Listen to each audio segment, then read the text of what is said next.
यानंतर पाहूयात पुढची बातमी। नाशिकमध्ये लवकरच होणाऱ्या सिंहस्थ कुंभमेळ्यानिमित्त साधू ग्राम बांधलं जाणार आहे, पण त्यासाठी तपोवनातील तब्बल 1800 झाडं तोडली जाणार आहेत। सरकारच्या या प्रस्तावित वृक्षतोडीला मोठ्या प्रमाणामध्ये विरोध होतोय।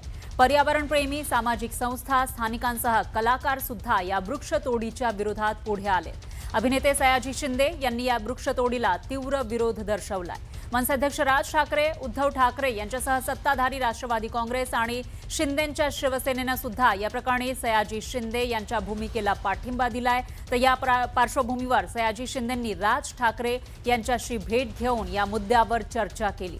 तपोवनाचा वाद ठाकरेंच्या दारी सयाजी शिंदेंनी मांडलेला आहे। राज ठाकरेंची भेट त्यांनी घेतली आहे, त्याच्यामुळे आता ठाकरे बंधू यावर किती आक्रमक भूमिका घेणार, काय भूमिका घेणार याकडे लक्ष आहे।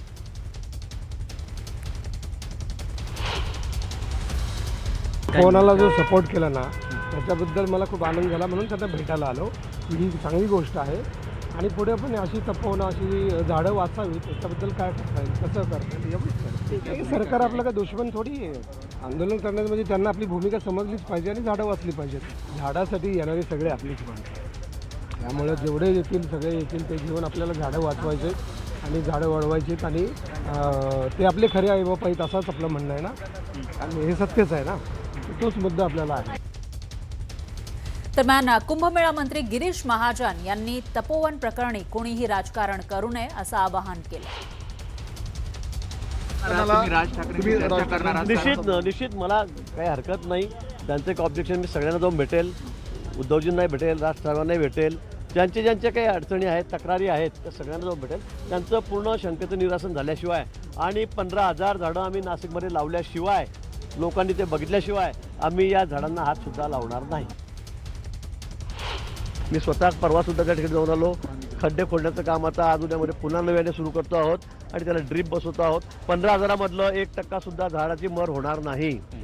2 वर्षामध्ये तिथे अशी वनराई होईल की सगळे नाशिककर फिरायला बघायला त्या ठिकाणीच जातील। एक पर्यावरणाचं स्थळ बनेल आणि 15,000 झाडं मोठी, समजा 2-300 झाडं खराब झाली, खालून काढली आम्ही, ती उगली नाही, समजा ती मेलीत, पण त्याच्या बदल्यामध्ये मी 15,000 झाडं लावतोय। 15 फुटी झाडं जगण्यासाठी फार मोठे कष्ट घ्यावे लागतात। ती जमीन खोदावी लागते, त्याला खत पाणी तयार करावं लागतं, 6 महिने पडून ठेवावं लागते, वर्षभर ती योग्य तयार झाल्यानंतर ते झाड लावलं पाहिजे, मग वाढलं पाहिजे। हे असं लगेच आणलं, तिकडं खोदला, खड्डा लावला, लगेच ती 2 फुटावर 4 फुटावर खड्डे काढले झाली लगेच, म्हणजे असं नाही होत ना। तर हे समजायला पाहिजे। मंत्री लेवलच्या माणसाला जर समजत नसेल, काढा खड्डे, आयुक्त लेवलला काढा खड्डे, लावा झाडं, एवढं महाराष्ट्राला नका फसवतो।